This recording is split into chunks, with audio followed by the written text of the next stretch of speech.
Hi everyone, आज का video बहुत ही ज़्यादा इम्पोर्टेंट होने वाला है। आज हम जानेंगे पाप कैसे नष्ट किया जाता है। श्री कृष्ण भगवान ने अर्जुन को क्या कहा, सुनकर आप भी हो जाओगे हैरान। आइए जानते हैं। पुण्य कर्म तथा ज्ञान योग से जिनके पाप नष्ट हो जाते हैं, वे ही भक्ति भाव से मेरा ध्यान करते हैं, वे ही मोक्ष के अधिकारी बनते हैं। वृद्धावस्था, रोग, जन्म तथा मृत्यु से मुक्ति पाने के लिए मेरी शरण में आते हैं। जो चिंतन, मनन और भजन करके सदा मुझे याद करते हैं, वे मुझे मोक्ष पाकर मुझ में ही लीन हो जाते हैं। धन, संपत्ति, वैभव, विद्या, बुद्धि, योग्यता, कुटुंब आदि का जो आश्रय है वह नाशवान है, सदा स्थिर रहने वाला नहीं है, सदा के लिए पूर्ति और तृप्ति करने वाला भी नहीं है। परंतु भगवान का आश्रय कभी भी जरा भी कम होने वाला नहीं है, क्योंकि भगवान का आश्रय पहले ही था, अभी भी है और आगे भी रहेगा। इसलिए आश्रय केवल भगवान का ही लेना चाहिए। जिनमें पशुओं की तरह खाना पीना और मौज मस्ती करना नहीं जानता है, वे वास्तव में मनुष्य है। हमें भगवान की आवश्यकता क्यों है, इस पर विचार करें तो मालूम होता है कि हमारी कोई ऐसी आवश्यकता है जिसको हम न तो अपने आप पूरा कर सकते हैं और न ही संसार के माध्यम से दुखों के नाश और शांति पाने के लिए हमें भगवान की आवश्यकता नहीं है। बल्कि अगर हम कामनाओं का सर्वदा त्याग कर दे तो स्वतः हमारे दुख समाप्त हो जाएंगे और शांति मिल जाएगी। हमें परम प्रेम पाने के लिए भगवान की आवश्यकता है, क्योंकि हम भगवान के ही अंश हैं। हर एक व्यक्ति का स्वभाव या प्रकृति भिन्न होती है। जैसे प्रकृति व्यक्ति के साथ जुड़ी होती है, वैसे ही सांसारिक प्रकृति जो परमात्मा का स्वभाव है, उनके सदैव संबंध होती है।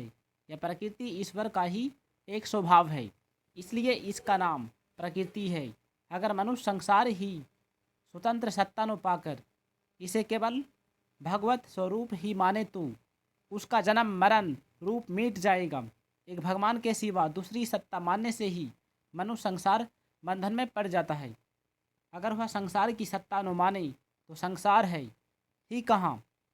जितने भी देवता, मनुष्य, पशु, पक्षी आदि, चलने वाले, फिरने वाले और वृक्ष, लता, घास आदि जड़ या स्थिर प्राणी है, वे सब परमात्मा की अपरा और प्रकृति के संबंध से ही उत्पन्न होते हैं। जो न खुद को जान सकी न दूसरों को जान सकी, वह अपरा प्रकृति है। और जो खुद को भी जान सकी तथा दूसरों को भी जान सकती है, वह परा प्रकृति है। इन दोनों प्रकृतियों के संयोग से ही सभी चेतन और जड़ जीव पैदा होते हैं। संसार परमात्मा से उत्पन्न होता है, परमात्मा में स्थित रहता है और परमात्मा में ही लीन हो जाता है। अर्थात परमात्मा के अतिरिक्त संसार की कोई स्वतंत्र सत्ता नहीं है। सृष्टि की रचना में एकमात्र ईश्वर की कर्ता, कारण और कार्य है। जितने बीज होते हैं वे सब वृक्ष से उत्पन्न होते हैं और वृक्ष पैदा करके नष्ट हो जाते हैं, लेकिन ईश्वर संपूर्ण प्राणियों की सनातन बीज है। शरीर के मूल में क्या है? माता पिता में जो रज वीर्य रूप अंश होता है जिससे शरीर बनता है, वह अंश अन्न से पैदा होता है। अन्न मिट्टी से पैदा होता है, अतः ये शरीर मिट्टी से ही पैदा है और अंत में मिट्टी में ही लीन हो जाता है।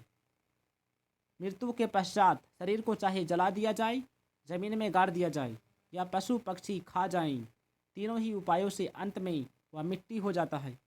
मनुष्य में केवल 3 तरह के भाव पाए जाते हैं, सात्विक, राजस और तामस। अपना कुछ स्वार्थ रखी, लेने की इच्छा रखी, तभी सात्विक, राक्षस और तामस ये तीनों भेद उत्पन्न होते हैं। यदि अपना कुछ स्वार्थ न रखी और दूसरों के हित की दृष्टि रखी तो ये भगवान के ही स्वरूप है। जब व्यक्ति परमात्मा के अतिरिक्त दूसरी सत्ता मानकर उसे महत्व देते हैं, तभी कामना पैदा होती है।